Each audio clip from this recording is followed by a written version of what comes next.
അപ്പോൾ കഴിഞ്ഞ ക്ലാസ് വരെ നമ്മൾ കണ്ടത് ജനറേറ്റിംഗ് ഫങ്ഷൻസ് ആണ്.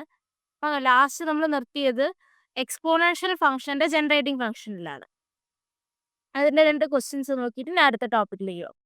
സോ നമുക്കിവിടെ 2 ക്വസ്റ്റ്യൻസ് എന്ന് പറയുന്നത് determine the sequence for the following, അതായത് എക്സ്പോണൻഷ്യൽ ജനറേറ്റിംഗ് ഫംഗ്ഷൻ വെച്ചിട്ട് നമ്മൾ അതിന്റെ സീക്വൻസ് എന്താണെന്ന് നമുക്ക് കണ്ടുപിടിക്കാൻ വേണ്ടിയിട്ട്, അതായത് നമ്മൾ നേരത്തെ നിർത്തിയ അതേ ടോപ്പിക് തന്നെയാണ്. അപ്പം ഫസ്റ്റ് ക്വസ്റ്റ്യൻ തന്നെ f of x equal to 2e⁻x plus 3x² ആണ്. e⁻xന്റെ എക്സ്പാൻഷൻ നമ്മൾ നേരത്തെ കണ്ടായിരുന്നു. അതായത് e⁻xന്റെ എക്സ്പാൻഷൻ എന്ന് പറയുന്നത് 1 plus x by 1 factorial plus x²/2 factorial up to etcetera summation, അതായത് equal to summation 0 to infinity x⁻i/i factorial. അതാണ് e⁻xന്റെ നമ്മൾ കണ്ട ഓൾറെഡി അതിന്റെ എക്സ്പാൻഷൻ കണ്ടായിരുന്നു. അപ്പോൾ ഈ e⁻xന് പകരം ആ ഒരു എക്സ്പാൻഷൻ സബ്സ്റ്റിറ്റ്യൂട്ട് ചെയ്തു, 3x² അങ്ങനെ തന്നെ എടുത്ത് എഴുതി.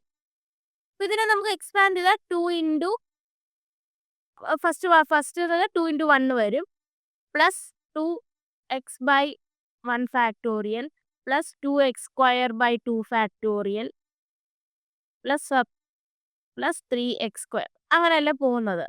അപ്പം നമുക്ക് ഇനിയിപ്പം അതിന്റെ സീക്വൻസ് എങ്ങനെ എഴുതും? ഇതിന്റെ ഫസ്റ്റ് കോഎഫിഷ്യൻസ്, ഓരോ ടേമിന്റെയും കോഎഫിഷ്യൻസിനെ നമ്മൾ എടുത്തെഴുതുകയാണ് ചെയ്യണത്. അപ്പോൾ ഇവിടെ 2 ആണ് ഫസ്റ്റ് വന്നത്, ഇവിടെ ആണെങ്കിൽ ഇവിടെ 2 ആണ്. ഇവിടെ വരുമ്പോൾ x² എന്ന് പറയുമ്പോൾ 3x² കൂടെ ഉണ്ട്, ഒരു എക്സ്ട്രാ അഡീഷണൽ ഇതായിട്ട് 3x² എന്ന് വരുന്നുണ്ട്. അപ്പോൾ 2 + 3, പിന്നെ അങ്ങോട്ടെല്ലാം 2 തന്നെ വരും. ബാക്കിയെല്ലാം 2 അല്ലേ ഉള്ളൂ. ഇവിടെ വേറെ ഒന്നും ടേംസ് ഈ ഒരു സീക്വൻസിന്റെ കൂടെ ആഡ് ആവുന്നില്ലല്ലോ. ഇനി ഇതുപോലെ തന്നെയാണ് സെക്കൻഡ് ക്വസ്റ്റ്യൻ. ഇതേപോലെ 7e⁸8x 4e⁻3x ഇതിന്റെ എക്സ്പോണൻഷ്യൽ ഫോമിൽ എഴുതി. എക്സ്പോണൻഷ്യൽ ഫോം എഴുതിയിട്ട് അതിനെ നമുക്ക് കഴിഞ്ഞ ക്ലാസ്സിൽ കണ്ടായിരുന്നു, ഇങ്ങനെയുള്ള സാധനത്തിനെ 7 8n എന്നുള്ള ഫോമിലേക്ക് നമുക്ക് എഴുതാൻ പറ്റും.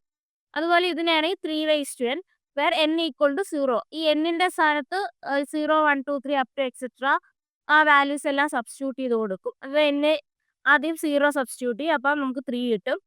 2 സബ്സ്റ്റിറ്റ്യൂട്ട് ചെയ്യുമ്പോൾ 7 × 8, 1 സബ്സ്റ്റിറ്റ്യൂട്ട് ചെയ്യുമ്പോൾ 7 × 8 - 4 × 3.